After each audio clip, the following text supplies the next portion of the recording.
Bonjour tout le monde.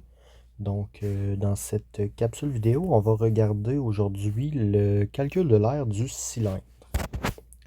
Pour commencer, avant de passer au calcul de l'aire, on va aller voir un petit peu de vocabulaire. On va se familiariser un petit peu avec le cylindre en tant que tel.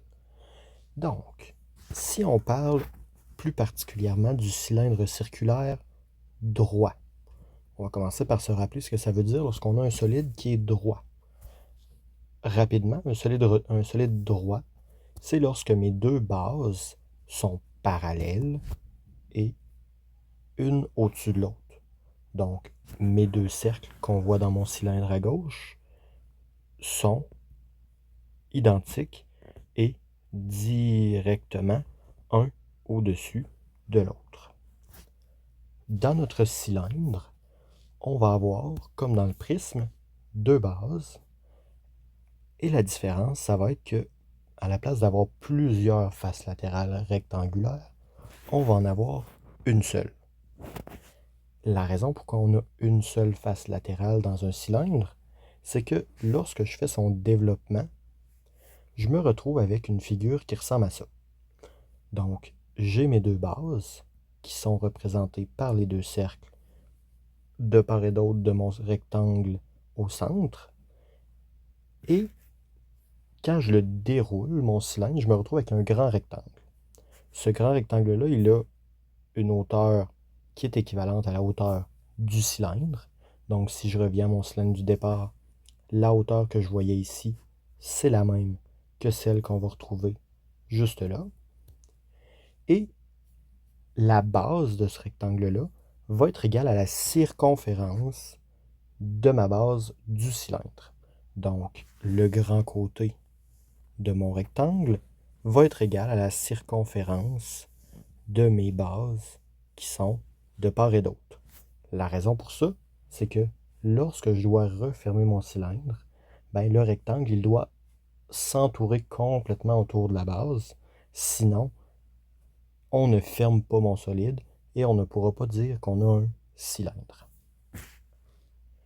Maintenant, si on va voir la formule pour les calculs d'air du cylindre, comme dans nos autres solides qu'on a vus plus tôt, c'est-à-dire la pyramide et le prisme, on va avoir trois formules.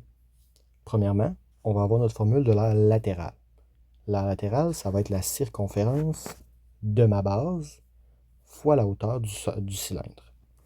C'est l'équivalent de la formule d'aire latérale du prisme, à la différence qu'on a remplacé le périmètre de la base par la circonférence.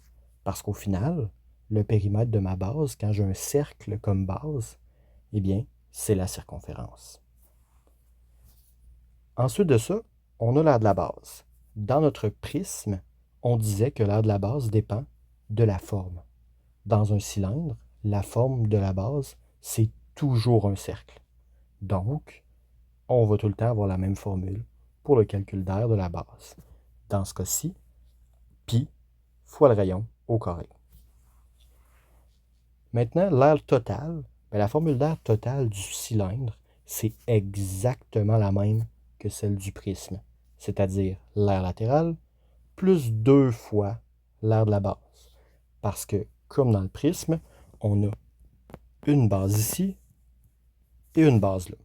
Donc, assurément, on doit compter les deux lorsqu'on fait notre calcul de l'aire totale. On va aller voir maintenant qu'est-ce que ça donne dans un exemple.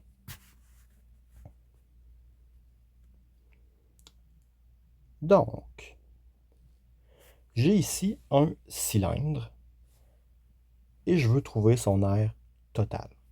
Premièrement, on va aller voir les mesures qu'on connaît. On connaît qu'on a 2 cm dans ma base, qui est le rayon de ma base, et on sait que la hauteur va être de 20 cm. À partir de ces informations-là, on va vouloir aller chercher notre aire latérale, notre aire de la base et notre aire totale. Comme dans le prisme et dans la pyramide, l'aire latérale, l'aire de la base, vous pouvez choisir celle que vous voulez pour commencer. Allons-y pour cette fois-ci avec l'aire latérale. Donc, première étape, l'aire latérale. Quand on fait le calcul de l'aire latérale, comme dans tous nos calculs d'air, on va commencer par prendre notre formule. Donc l'aire latérale d'un cylindre, c'est la circonférence fois la hauteur. Ici, circonférence, il faut que je trouve la formule de ça aussi parce que je ne la connais pas. On aurait ici deux options. Je pourrais commencer par trouver ma circonférence dans une étape à côté et remettre la valeur dans la formule, ou encore, je peux remplacer la circonférence par sa formule, donc diamètre fois pi. Les deux options sont équivalentes. Ça va dépendre plutôt de vos préférences dans les étapes.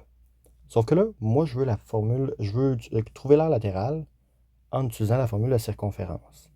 Mais j'ai besoin du diamètre, que je ne connais pas à ce moment-ci. Je ne connais que le rayon. Donc, je vais commencer par trouver mon diamètre en utilisant la formule qui me dit que le diamètre, c'est 2 fois le rayon. Dans ce cas-ci, mon rayon est de 2, donc ça me donne 2 fois 2 pour 4 cm de diamètre. Une fois que j'ai mon diamètre, j'ai toutes les informations pour remplacer les valeurs dans ma formule qui va me donner que l'aire latérale est égale à 4 fois pi fois 20. Et je fais mon calcul qui va me donner que l'aire latérale est d'environ 251,33 cm². On vient donc de trouver l'aire de la partie qui est ici, entre les deux bases. Maintenant, pour pouvoir trouver l'aire totale, ça me prend l'aire de la base.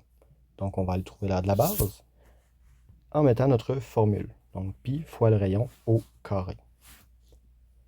Ici, je connais déjà toutes les valeurs dont j'ai besoin, donc je peux les remplacer. L'aire de la base est égale à pi fois 2 au carré. Et ça me donne une aire d'environ 12,57 cm². Ici, il faut faire bien attention. Certains pourraient avoir tendance à vouloir faire x2 directement comme ça, puis de passer à la totale, puis juste rajouter la valeur. On ne peut pas juste faire 12,57 x 2 et mettre la réponse là comme ça. Si vous voulez faire ça, vous devez rajouter que vous faites 2 fois l'aire de la base, et là, vous allez pouvoir rajouter votre x2 de l'autre côté du égal pour montrer que vous avez deux bases. Mais vous ne pouvez pas juste venir mettre 1 x 2 à la fin de la réponse et dire « Voilà, ça me donne ma réponse ». Il manque des étapes et ce n'est pas complet. On va aller faire maintenant notre aire totale en prenant notre formule.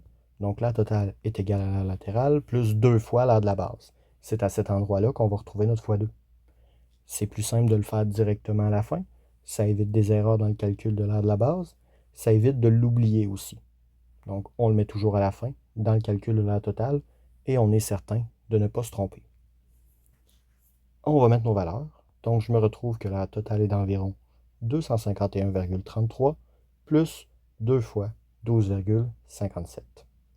Et ça va me donner une aire totale de 276,47 cm² environ. Par la suite, peu importe le cylindre que vous avez, que vous connaissiez le diamètre, le rayon, il n'y aura pas grand-chose qui va changer. On va suivre les mêmes étapes et on va arriver à notre valeur à la fin.